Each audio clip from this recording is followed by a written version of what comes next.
guys, MrPokke here, back with another video, and on today's episode of Early Access Reviews, we are going to be taking a look at Jiaoqiu from the Creator Experience server. And as usual, Creator Experience server is not indicative of the final product, so do expect any kind of changes in the live version, right? For Jiaoqiu, I actually found quite a lot of fun testing him out, especially with regards to the Acheron Team comps as well as the DOT Team comp, which are basically his two most popular usage. We will be taking a look at his character kit, Lightcone's Relics, team compositions, Eidolons, all that kind of stuff. So without further ado, let's get into today's content. Subscribe!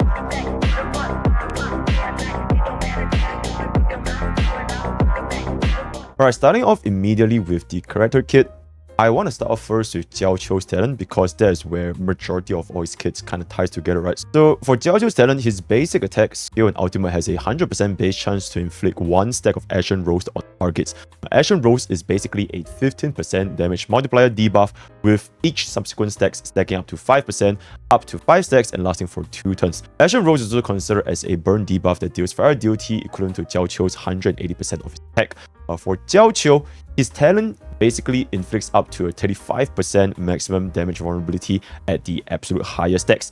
For damage vulnerability, it is a separate multiplier from the damage formula, right? It is different from damage percentage or attack percentage. So for 35% vulnerability, it basically just means your attacks deal 35% more damage. So in terms of maximizing your damage output, stacking on damage vulnerability, it will also reduce in diminishing returns, just like attack percentage, your damage percentage, but it is pretty rare to stack on vulnerability, so it's not as bad as compared to the previous two sources. While the other very important debuff that we all know by now is going to be defense shred, which increases exponentially, right? The more you stack on defense shred, the more damage you're going to be dealing. These two are the main differences between vulnerability as well as defense reduction. And Jiaoqiu currently is our current highest vulnerability stacker, considering all of our utility supports. Keep in mind that for Jiaoqiu's debuff, Acheron Roast, it is unremovable, which means that it will persist through different phases, like boss phase 1, phase 2, and it will not be dispelled, for example, like an enemy Bronya cleanse, right? But however, if the enemies get to act multiple times without any stacks getting refreshed, then the stacks will be lost, right? So that's going to be that. For his basic attack, not too much, basically just applying one stack of Acheron Roast, that's going to be it. Skill, also nothing much, you just do a 3-target blast attack, inflicts one stack of Acheron Roast to all targets via our talent, with an additional stack on the primary target, which means that your primary target will receive 2 stacks, the adjacent targets will receive 1 stack, right? For the basic and skill rotation in Jiaoqiu, I'll talk about this a little bit more in the energy rotation segment. So you are going to be using skill, basic, and you want to try to only use a skill once every 3 turns in order to be skill point positive while still casting his ultimate. And speaking about Jiaoqiu's ultimate, it is one of the lower ultimate energy costs compared to other units in honkaistarrail, which is only at 100 energy. So it will set Acheron Roast stacks on all enemies to the highest number of Acheron Roast stacks present on the enemy. And then you activate a zone that deals damage to all and inflicts 1 more stack of Acheron Roast through our talent.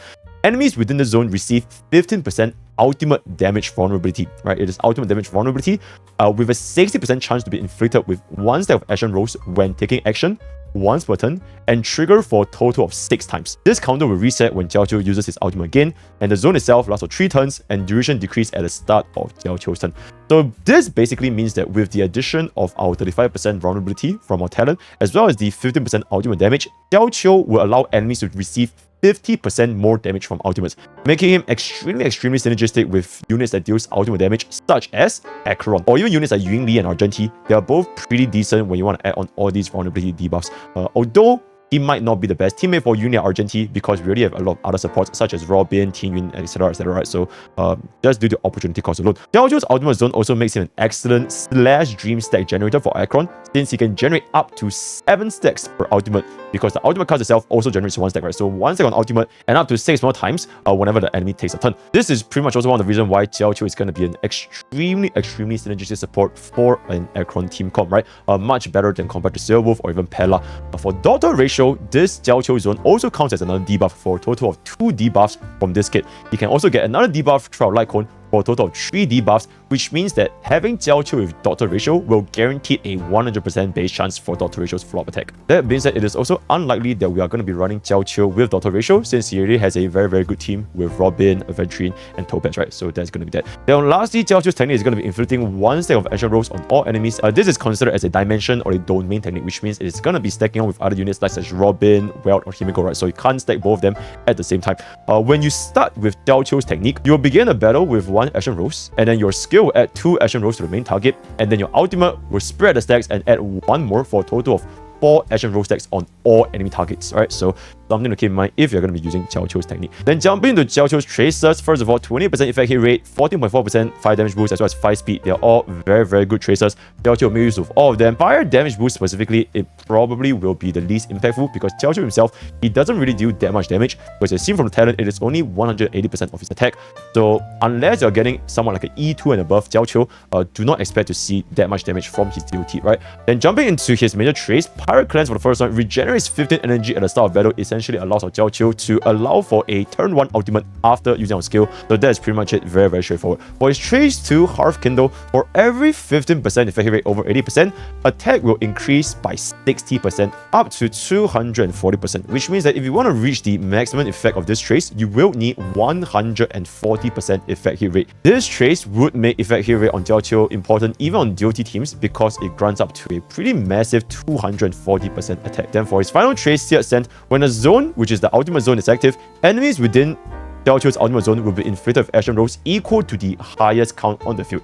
This basically means that action rolls, the stacks, they will transfer between waves, and it will also allow for 2 slash dream points per turn, especially if an enemy have a summon type ability in their second action, since it will count as a debuff applied during action. Example being the Sentence Medicus, the general, when he summons the spawns, he will generate another slash stream for Acheron. It is also worth noting that this trace tree and the ultimate action rolls equalizing effect, it will ignore effect rest. And with this, every single enemy will pretty much always have 5 stacks on them if the zone is maintained. So you kind of want to make sure that since the ultimate lasts for 3 turns based on Jiaoqiu's turn, you want to make sure that this ultimate does have a 100% ultimate coverage in order to ensure the smoothest gameplay, especially for a team with Acheron. So that is going to be that for Jiaoqiu's character kit. In summary, you basically want to make Jiaoqiu apply all of his debuffs, especially his ultimate, get it up as soon as possible, maintain action roll stacks, and then it will allow your team to deal a lot more damage, specifically units like Acheron, which relies on her ultimate damage, right? So I do want to point out for Jiaoqiu specifically, I'm going to be adding this segment, which is going to be the stat requirements. So what exactly kind of stats are you going to be looking for when you are building your Jiaoqiu, right? So for the first stat, effect hit rate. In Jiaoqiu's ultimate, the base chance to inflict the debuff when an enemy takes action is 60%. This means that against a 40% rest enemy, which is currently all of our bosses, the amount of EHR required to guarantee the on-hit effect is actually 177.78%. While if you are against a 30% rest enemy, then the amount required is going to be 138.1%. However, this amount of EHR is not required because, first of all, your first trace, the EHR conversion to attack percentage, caps out at 140% EHR. Second of all, if you have 140% EHR, it already gives you a 86% debuff chance against an enemy with 40% effect rest, also guaranteeing the debuff against a 30% rest target. So generally speaking, for most content, it is enough for players to just stack on around 140 EHR to apply all of our stacks more or less quite constantly. Unless you're super unlucky, then at that point, you just kind of reset, right? Another reason why you don't need this much EHR is because the enemies that are likely to resist debuffs, they are usually bosses, and they are the ones with 40% effect rest. For bosses, they also usually take an extra action to allow for another chance to apply this set debuff, right? Most of the time, you see in Honkai Starbucks, all the bosses, they kind of act twice. This means that there will be one more turn to apply the debuff, which means you don't really need 100% proc rate against these bosses as well. Then going to Jiaoqiu speed, should we be going for slow Jiaoqiu or fast Jiaoqiu, especially since the ultimate is tied to his own turns, right? Generally speaking, you would want Jiaoqiu to be fast. Even though the debuffs, it is tied to Jiaoqiu's own turn, so you might be thinking of building him like a slow Rame or a slow Robin.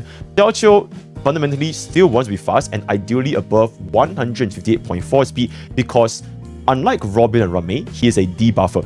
And the reason why we want to aim for 158.4 speed is because this is usually the speed of our current Memory of Chaos elite enemies, making sure that we can use Jiaoqiu's ultimate before the enemies take action in order to generate the stacks. If Jiaoqiu is slower than the enemy targets and they already take a turn, then we are going to be wasting quite a lot of value. But generally speaking, Jiaoqiu will also want to be the fastest in our entire team so that our debuffs are applied before our team is going to be dealing damage. So you wouldn't want to be in a situation where your buffer like a Bronya or a Sparkle is faster than Jiaoqiu, and then if they were to buff like your Acheron, then Acheron goes before Jiaoqiu, right? So generally speaking, Jiaoqiu always wants to be really, really fast. That being said, although we want our Jiaoqiu to be above 158.4 speed in order to go before the enemy turn, his base speed is only 98. which means that it is almost impossible to hit 158.4 speed while also satisfying 140% EHR. Because if you want to fulfill both criteria, even with AHR main stat and speed boots, you would need 60.4 speed. A way to circumvent this situation is simply giving Jiaoqiu a 2-piece Von Whack.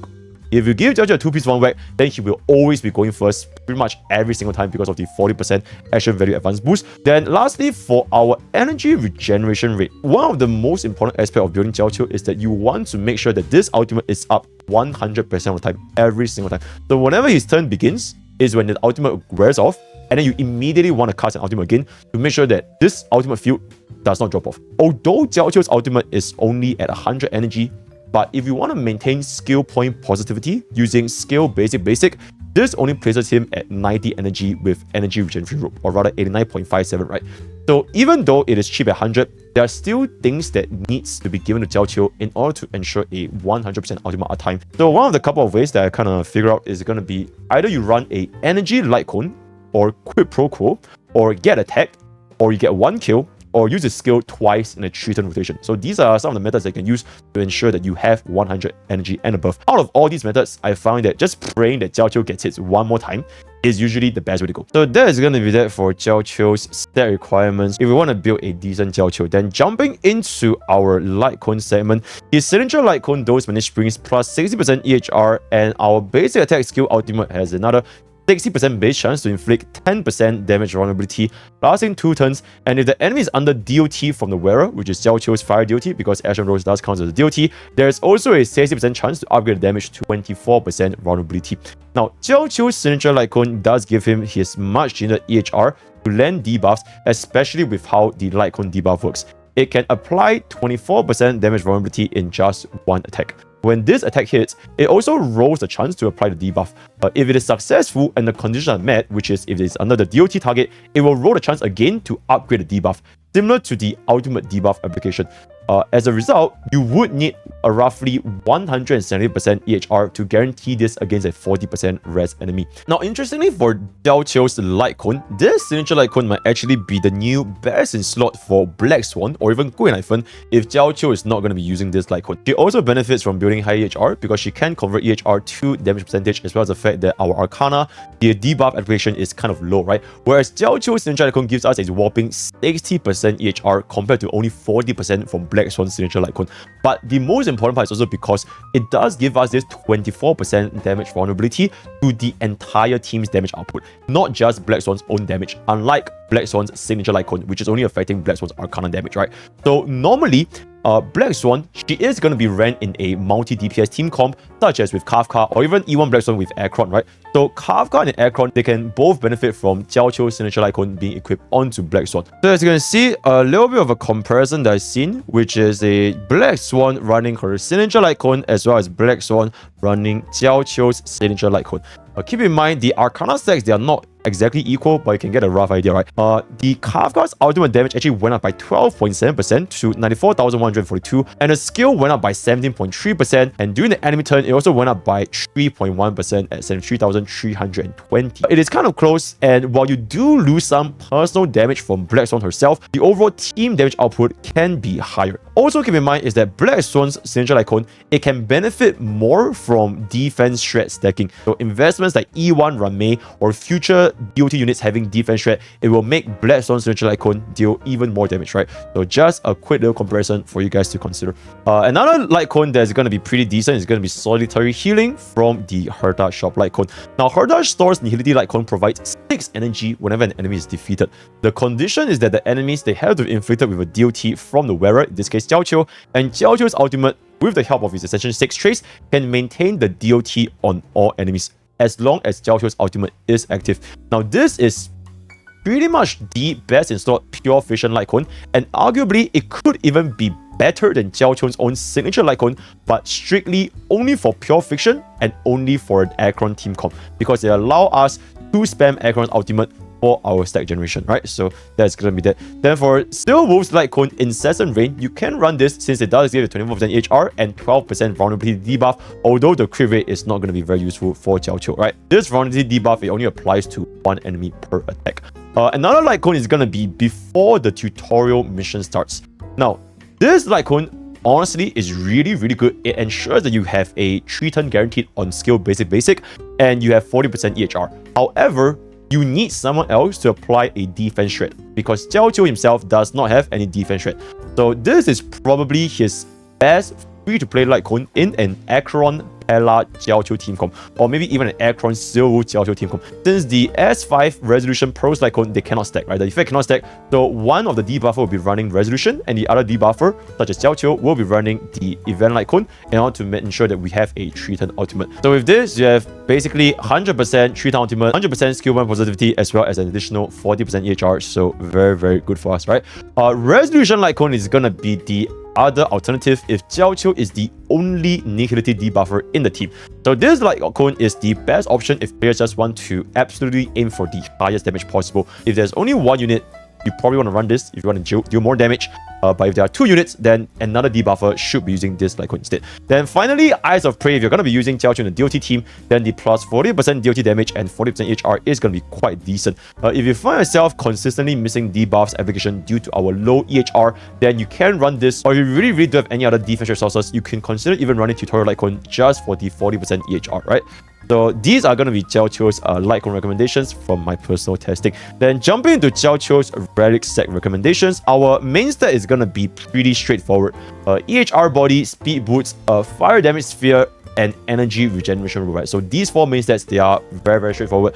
For the sphere specifically, if you don't really care about Jiaoqiu's damage that much, you can consider running him with a HP percentage or defense percentage on the main stat because his personal damage, especially in like an Acheron team comp, is going to be very, very low, right? Multiplier from his duty is only 180% of his total attack. So you could consider running that. For rope, could also be a potential where you run a attack percentage rope in a DOT team, since at that scenario, in a DOT team comp, Jiaoqiu's ultimate is not as important compared to an Acheron ultimate, and you only need Jiaoqiu's zone to be up when entering new waves or during phase changes or when an enemy enters into the battle, right? So gonna be running Jiaoqiu for even more damage in a pure DOT team comp, you can consider attack percentage rope. Then for subsets, very straightforward, EHR, attack percentage, speed, that's pretty much it. Not too much to talk about, right? So for Relic sets, just note that for Jiaoqiu, you should be prioritizing substats over the set bonus itself, since Jiaoqiu has a massive 140% EHR requirement, and most of the set bonuses don't really impact Jiaoqiu by that much. If you absolutely want the highest possible damage for a DOT team comp, then 4-piece prisoner is going to be his best slot set, right? And then finally, for his planar ornament set, 2-piece Vulnerable, in my opinion, it is pretty much one of the best sets if you can't hit 158.4 speed, which most of the time it's going to be quite difficult to hit this. So for new players, casuals, or players who don't have enough good speed subs, then 2-piece Vulnerable is going to be definitely an excellent choice. If you want to have more utility for your entire team, deal more damage, then 2-piece Fleetless, Broken Kill, Panic, they can all be given to Jiaoqiu just to give our team a little bit more damage. 10 Cosmic Commercial Enterprise, which is the one that gives us EHR and attack percentage, this is actually not recommended. First of all, it is not recommended to farm this set because Celestial Differentiator is the most garbage 2-piece relic in the entire game. So very standard innovation if you want to farm this. And second of all, if you do want to use, like for example, your relic fragments to just craft it for yourself, it only gives us 15% EHR and 25% attack. So you should only be using this if you already own the pieces and if you really need the EHR. Any alternatives to bring up Jiaoqiu's personal damage, you can consider running Glamorph, Space Sailing Station, or even Ageless itself, since it does give us the attack percentage. So that's going to be that for Jiaoqiu's Relic recommendations. Finally, before we kind of move on to Jiaoqiu's team comms as well as the performance in Memory of Chaos and Pure Fusion, all that, we are going to be taking a look at his Eidolons, right? His Eidolon 1, Pentapathic Transference. Increase action roll stack applied by talent via 1, and allies deal 40% more damage to targets with action rolls. The increased stack doesn't really change anything other than allowing for 5 stacks at the very first ultimate, and it allows our allies to deal 40% more damage. Keep in mind, this 40% damage, it is damage percentage and it is not 40% vulnerability. As you can see from the wording over here, it is the same as Robin's wording from a skill. Most of the time, if you are going to be taking a look at vulnerability, usually the word will say damage taken, right? So this is not damage taken, it is simply increased damage, similar to how Robin's skill functions, right? E1 is a pretty good stopping point if you want to vertically invest into Acheron or DOT team comps if you're going to be running Jiaoqiu. If you are comparing between Jiaoqiu's signature Lightcone as well as its Eidolon 1, while the upgrade from E0 to E1 can be stronger than the upgrade from Resolution Lightcone to S1, me personally, I feel that getting the signature Lightcone first will be more beneficial of players because of these reasons, right? First of all, this Lightcone, you can give it to Black Swan or Queen Iphone. It is their best in slot Lightcone. Second of all, the Lightcone also improves the consistency of debuff application for Acheron, considering that building a ridiculous amount of EHR for Jiaoqiu can be a little bit difficult. But third of all, if someone else is already holding Resolution Lightcone, you cannot use two different Resolution Lightcones. And probably on the last reason, is that generally speaking, getting an Eidolon 1 is more expensive in terms of Stellar Jades compared to getting a signature Lightcone because of 50-50, 25-25, as well as the fact that the soft PD is also different, right? So take that into consideration. But overall, the increase for Jiaoqiu's personal utility and all that, his E1 does benefit him more than compared to an upgrade to signature Lightcone, right? So that's going to be that. For Jiaoqiu's Eidolon 2 from Saver comes Suffer. Increased fire DOT from 180% to 480% damage. Now this Eidolon basically multiplies Jiaoqiu's DOT by around 2 to 3 times. That being said, it's a little bit hard to justify pooling for Eidolon 2 for Jiaoqiu simply because there are better investments into DOT Eidolons, such as E1 Black Swan or even E1 Robin to be ran with a DOT team comp. And this investment is pretty much only if you want to use Jiaoqiu as a DOT unit in a DOT team comp. You are not going to be caring about this that much if you're going to be running him with Acheron, unless you really miss that little bit of damage in order to get your damage to the next wave. Because sometimes, you just deal that little bit less and your Acheron couldn't kill them and now you have to waste another ultimate. It can be very annoying. So if you want a little bit more personal damage from Jiaoqiu, you can consider getting E2. But at that point, you must ask yourself, is it more worth to get E2 Jiaoqiu or is it more worth to get like E2 Acheron or even E2 Rame, E2 Robin, E2 Sparkle, all the cards are. So always comes down to opportunity cost. And also, what if another future DOT units gets released? Will we still be using Jiaoqiu, or who are we going to be replacing in a Kafka Black Swan Jiaoqiu team? So take that into consideration. We have to wait and see what the future DOT has to offer for us, right? So that's going to be that. For Jiaoqiu's E4, Leisure in last out, when a zone exists, reduce enemy's target attack by 50%. Honestly, not too much to say over here. The enemies just do less damage to you. Sometimes it changes the buff for that, but not very important, right? The more important one is going to be finally Jiaoqiu's Eidolon 6. Nonomorphic Pyro Bind. When an enemy target gets defeated, their accumulated action roll stacks will transfer to the enemy with the lowest number of action roll stacks on the battlefield. The maximum stack limit also jumps up to 9 stacks instead. And each action rolls reduce the target's all-type rest by 3%. First of all, rest down is also a separate multiplier from vulnerability, right? So that, and second of all, from 35% all the way up to a whopping 60.5%. Keep in mind, this is also inclusive of the 2 additional levels from Jiaoqiu's Eidolons as well, right? And if you were to include the ultimate damage, it will become 76.7% ultimate damage vulnerability, as well as reducing an all-type rest of up to 27%. This E6 Jiaoqiu, as of what I've seen so far, allowed my Acheron to deal the absolute most ludicrous amounts of damage, which is what you guys have probably seen from the intro of this clip, right? This amount of vulnerability and rest down, it is absolutely unseen, and it is pretty much the strongest multiplier to an Acheron kit compared to any of the other supports that we have right now. Compared to E6 Sparkle, E6 Robin, E6 Rame, E6 Jiaoqiu is the highest Acheron damage increase, right? So for whales, you guys might want to consider this if you are thinking about it, right? Now let's jump into our very first team comp, which is gonna be, in my opinion, Acheron's current best in slot team comp if we can play this properly. Acheron, Robin, Jiaoqiu, as well as Gallagher. Acheron over here is going to be E0, which means that our Acheron is going to be only at a 1.15% multiplier for ultimate instead of 1.6 because we only have one nihility unit, that is Jiaoqiu. So what Jiaoqiu is doing over here is that he is basically freeing up our sustain slot from running Trend of Universal Market Preservation unit, and it allows us to run Quid Pro Quo Gallagher. And also the reason why we want Robin instead of Pella here is because Quid Pro Quo Gallagher with Robin is one of the most powerful duo in the entirety of Honkai Starbucks from what I've seen. And I might make a separate video about this. The amount of synergy they have is absolutely insane, right? So Gallagher himself, because of Robin's additional damage, he can deal a pretty decent amount of damage because of the ultimate as well as the amount of times he's going to be basic attacking, right? And the Quid Pro Quo energy, as long as it keeps funneling into Robin, we don't really need to run Robin with a follow-up attack team comp anymore, and she can pretty much almost guarantee this 100% ultimate uptime, right? So you give your entire team an extra turn with Robin's ultimate while dealing additional damage from Robin's ultimate. One small issue is that Acheron can sometimes steal the quid pro quo proc, regardless of Acheron's slash dream points. So even if you have more than like 5 stacks of slash dream, if the quid pro quo lands on Acheron, then it just does nothing, right? So that's a little bit unfortunate. Also, over here, my Acheron is going to be running the S5 Gonna Sleep Well because Jiaoqiu and Gallagher, they both generate a good amount of stacks by themselves, right? You can also run Pokke and Aventurine over Robin and Gallagher. They are much easier to play, I would say, compared for a normal player, but it might not be as strong as Robin and Gallagher when played properly. In this matchup specifically, I also started with Robin's technique over Jiaoqiu's technique because both of them are dimension and it will override, right?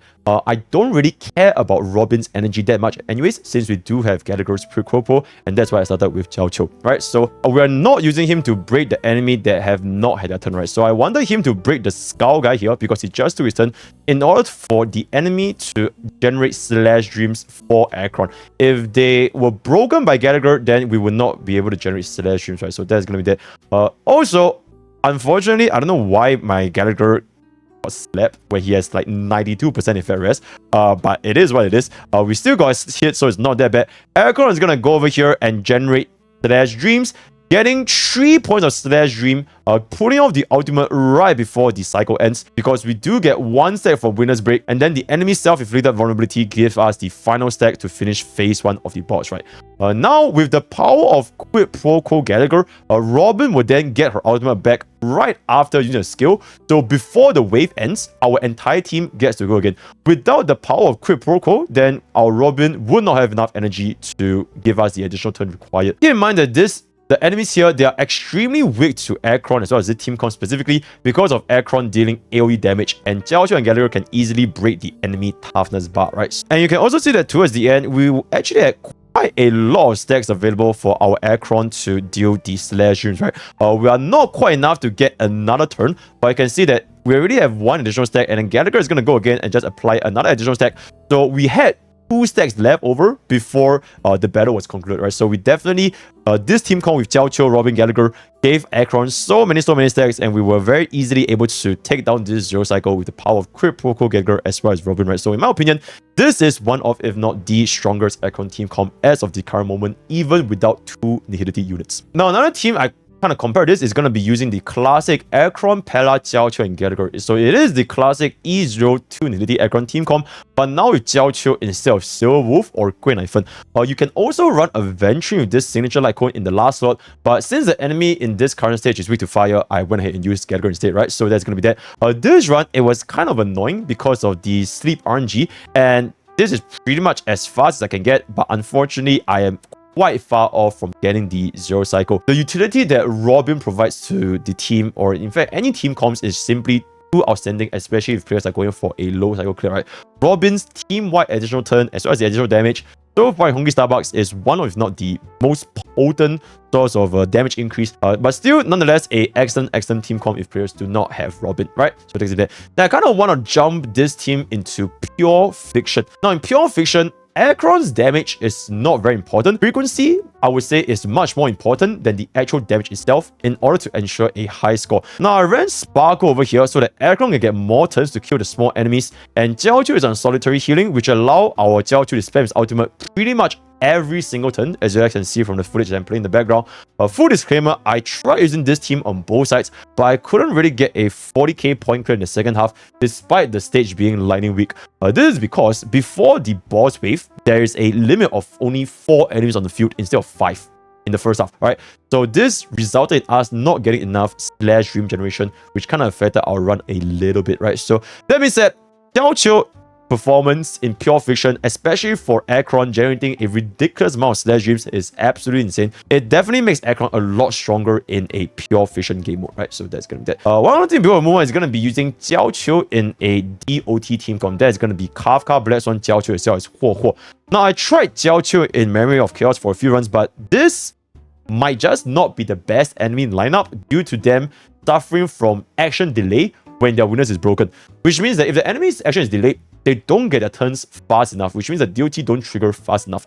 Jiaoqiu's DOT damage scaling is also extremely low at only 180% attack, and he does not have access to DOT detonations like Kafka, right? So I personally, from the testing I've done in this amount of chaos, I wouldn't really recommend players pulling for Jiaoqiu strictly only for DOT teams. This run, it was also kind of difficult to do, and I didn't really optimize a lot for this run, and I think the cycle count can definitely be reduced if I just kind of speed him a little bit better or just go in a little bit more better of a rotation. Jiaoqiu was also not really running his offensive setup. I was running the support setup with ER rope, speed boost, and all that kind of stuff, so his damage was also not that high. But the rough idea can be seen from this run itself at 5 cycles, so me personally, I think his performance in DOT is not that crazy, right? But this is from my current testing. Maybe in the future, I could be proven wrong, so take that into consideration. And lastly, for a E2 Jiaoqiu. Now with E2 Jiaoqiu, which is basically the setup where Jiaoqiu's DOT damage does a lot more damage multiplier for his damage, right? 480% damage multiplier. Now with this performance, I also changed up Jiaoqiu's build to a DOT build, a Glomar 2-piece with attack percentage rope. Now his ultimate, like I mentioned just now, is not as important in DOT teams because it only affects ultimate damage and doesn't really affect any of our DOT damage, right? It is only there for the stacks, pretty much.